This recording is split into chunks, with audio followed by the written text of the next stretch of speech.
नमस्कार, स्वराज एक्सप्रेस आप देख रहे हैं और मैं हूं आपके साथ काजल दुबे। इसके साथ ही बहुत स्वागत है आपका हमारे इस खास कार्यक्रम झोले में सिस्टम में। तो बात करें अगर रीवा जिले की, तो जिले में बिना डिग्री और रजिस्ट्रेशन के बंगाली डॉक्टर मरीजों का इलाज कर रहे हैं। ताजा मामला गोविंदगढ़ से सामने आया है, जहां उत्तम विश्वास नाम का बंगाली डॉक्टर आयुर्वेद के डॉक्टर ओपी गौतम का बोर्ड लगाकर एलोपैथ की दवाई करते हुए मीडिया के कैमरे में कैद हुआ है। ये कार्य वह बिना किसी डिग्री के 25 से 30 सालों से लगातार कर रहा है। कई बार उत्तम विश्वास हवालत भी जा चुका है, फिर भी वह बेखौफ होकर और निडरतापूर्वक अपने अनैतिक कार्य को नैतिकता की चादर ओढ़कर कर रहा है। साहब को ये नहीं भूलना चाहिए कि मासूमों की हाय उनके निकम्मे चरित्र की बार बार हत्या करेगा। जब पूरे मामले पर डॉक्टर ओपी गौतम से बातचीत की गई तो उन्होंने जानकारी देते हुए बताया कि उनकी एक क्लिनिक रीवा स्थित खुटेही में संचालित है और दूसरी गोविंदगढ़ में। क्या एक डॉक्टर एक साथ 2 क्लिनिक संचालित कर सकता है? क्या आयुर्वेद का डॉक्टर एलोपैथ की दवाई से पूरी तरह से उपचार कर सकता है या नहीं, ये सबसे बड़ा सवाल है। वहीं पूरे मामले को लेकर सीएमएचओ डॉक्टर संजीव शुक्ला से बातचीत की गई तो उन्होंने पूरे मामले की जांच के बाद दोषी पाए जाने पर संबंधित डॉक्टर के खिलाफ कार्रवाई के भी निर्देश देने की बात कही है।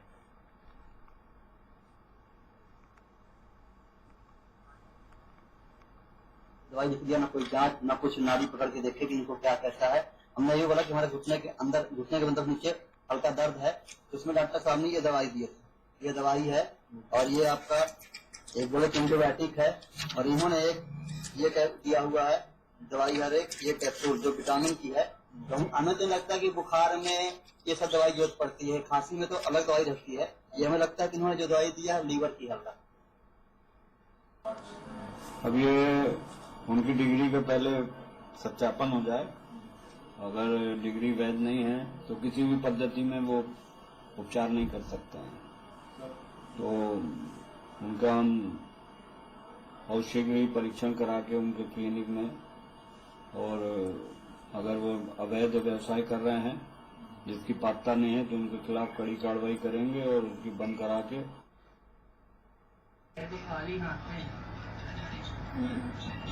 चलिए ज्यादा बातचीत करेंगे और इस खबर की अधिक जानकारी के लिए सहयोगी अशोक का रुख करेंगे। अधिक जानकारी के लिए हमारे साथ लाइव फोन लाइन पर जुड़ गए हैं।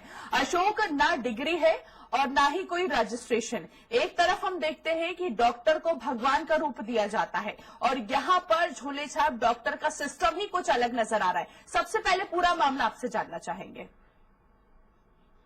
एक जगह गोविंदगढ़ की बात नहीं, ये पूरे समूचे रीवा जिला इन लोगों से व्यथित है। झोला छाप डॉक्टरों से कभी किसी की जान जा रही तो कभी कोई ऑपरेशन बंगाली डॉक्टर कर रहा है, लेकिन यहाँ के सिस्टम सीएमएचओ से लेकर के डीएमओ तक ये इनको इस तरह से पाल रखे हैं जैसे अपने पुत्र की कोई सेवा करता हो। इस तरह से इनको पाल रखे हैं, जगह जगह पर इनका हर जगह ठिकाना बना हुआ है। अशोक, लेकिन ऐसे डॉक्टर पर कार्रवाई क्यों नहीं की जा रही है? ये सिस्टम के अंदर इनको डीएमओ और सीएमएचओ जो है तो इनको सिस्टम के अंदर ले रखे हैं। इनको पता नहीं किस तरह से ये सिस्टम फॉलो अप करते हैं कि इनके ऊपर कभी भी कार्रवाई नहीं हो पाती है। आए दिन जान लोगों की जाती है, इनको कोई कार्रवाई नहीं होता है। क्या कुछ कहना है जिम्मेदार अधिकारियों का? सीएमएचओ ने भी बात की और उन्होंने कहीं ना कहीं आश्वासन दिया है। क्या लगता है कि एक्शन लिया जाएगा? वो तो हम आश्वासन सीएमएचओ से कई बार लेते हैं, चलिए सीएमएचओ अच्छे आदमी है और वो कार्रवाई भी करते हैं, लेकिन सीएमएचओ के अधीनस्थ जो कर्मचारी बैठे, चाहे वो ड्रग इंस्पेक्टर राधेश्याम भट्टी हो, चाहे वो विजय तिवारी हो, चाहे कोई भी माने सीएमएचओ ऑफिस कार्यालय का कर्मचारी हो, वो सभी इनके गिरफ्त में है।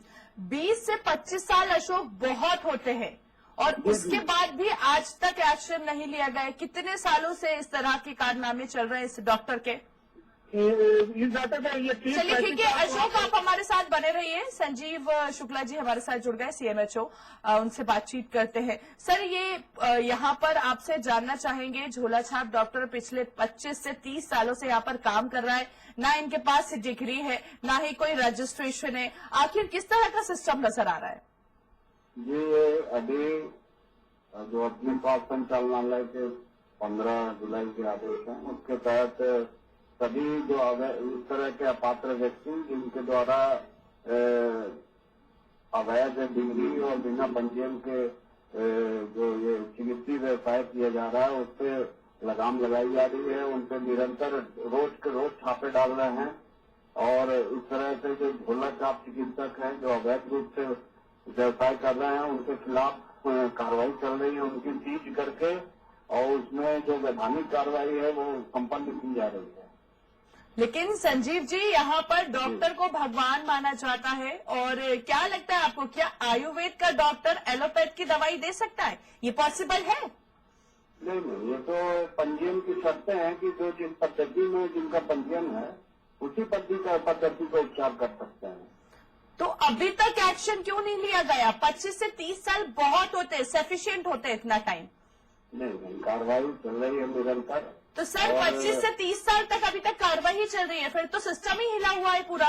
अगर 25 से 30 साल में एक व्यक्ति पर कार्रवाई नहीं की गई तो आप इससे अंदाजा लगा सकते हैं कितने लोगों की जान खतरे में नजर आ सकती है अगर इस तरह झोला छाप डॉक्टरों से वो अगर इलाज करवाएंगे तो। ये तो देखिए, इसमें पहला तो उनके सीट करके उनके खिलाफ वैधानिक कार्रवाई की जा रही है। आप भी CMHO हैं, आप एक मुझे बताइए कि एक अच्छे डॉक्टर का क्या कर्तव्य होता है, क्या प्रोसीजर होता है? संजीव जी, आपसे जानना चाहेंगे।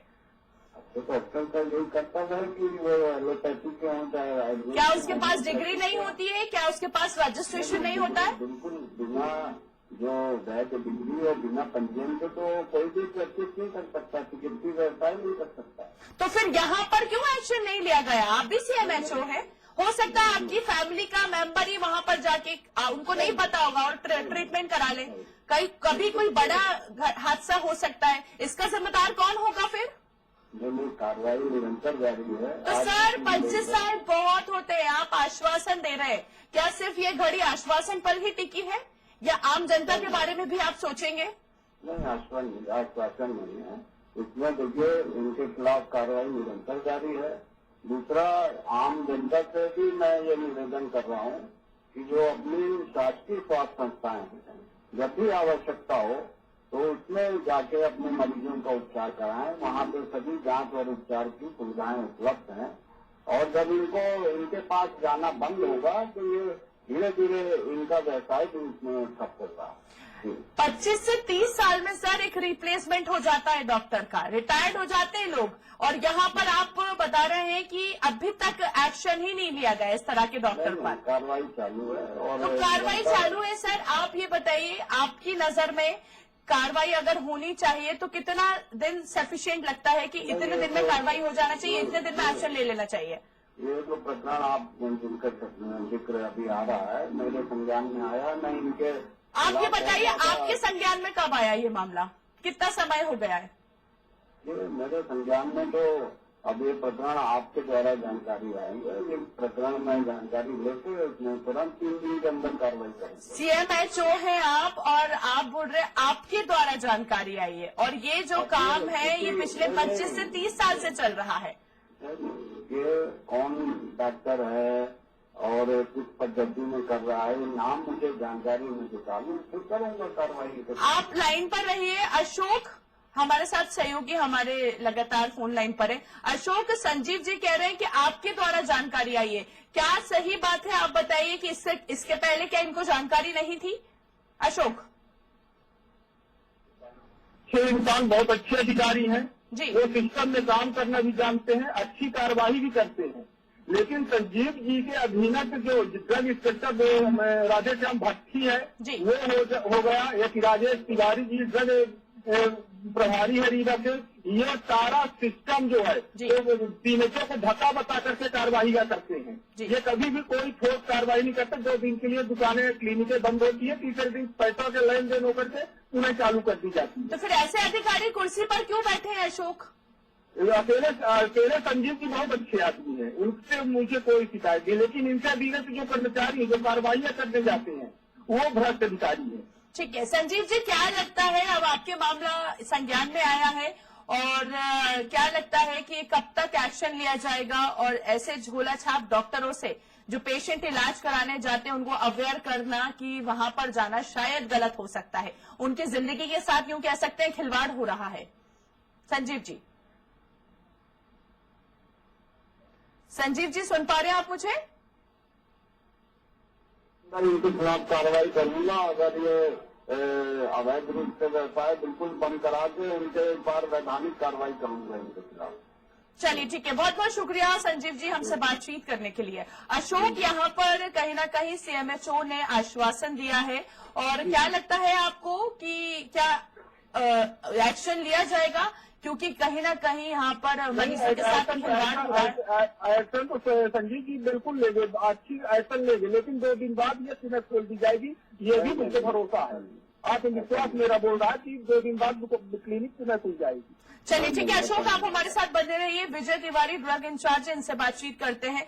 विजय जी, यहाँ पर झोला छाप डॉक्टर यूं कह सकते हैं, ना इनके पास डिग्री है ना ही कोई रजिस्ट्रेशन है, लेकिन इलाज बराबर चल रहा है। 25 से 30 साल हो गए यहाँ पर इलाज करते हुए, और कहते हैं कि एक डॉक्टर को भगवान का रूप दिया जाता है। लेकिन क्या लगता है कि ये तस्वीरें आपकी नजर में सही है या नहीं? बिल्कुल गलत है मैडम जी,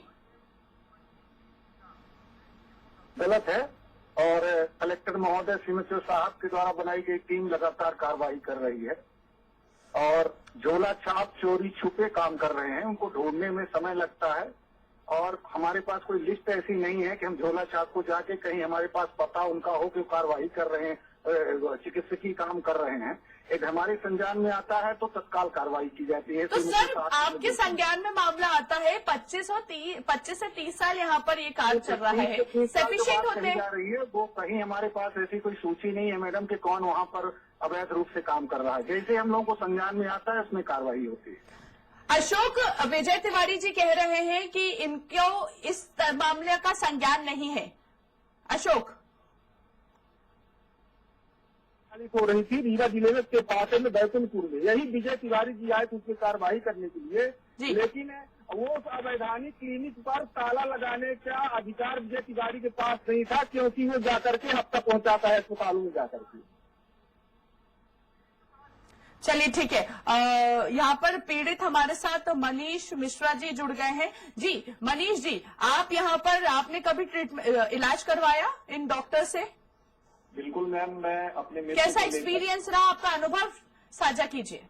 मैम, मैं अपने मित्र अर्जुन तिवारी को लेकर वहाँ पर डॉक्टर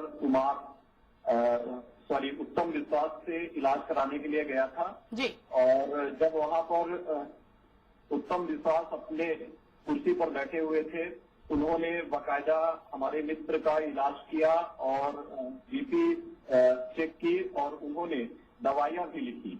उसके बाद जब हमें शक हुआ कि इनके पास क्या वाकई में डिग्री है, क्या यहाँ पर आयुर्वेदिक डॉक्टर एलोपैथ की दवाई कर सकता है या नहीं, जब हमें इस बात का शक हुआ तो हमने उनकी डिग्री जानने का प्रयास किया और हम अपने बचाव पक्ष के लिए या फिर हम एक प्रूफ के तौर पर साक्ष्य के लिए जब हम कैमरा ऑन किए और उनसे ऑन कैमरा बात करनी चाहिए तो वो अपनी कुर्सी से उठकर भागने लगे, मुंह छिपाने लगे और हम लगातार यही उनसे पूछ रहे थे कि क्या आपके पास डिग्री है कोई, आप डॉक्टरी किए हैं, क्या आप आयुर्वेदिक डॉक्टर होंगे, एलोपैथ की दवाई कर सकते हैं या नहीं, ये मेरा सवाल था।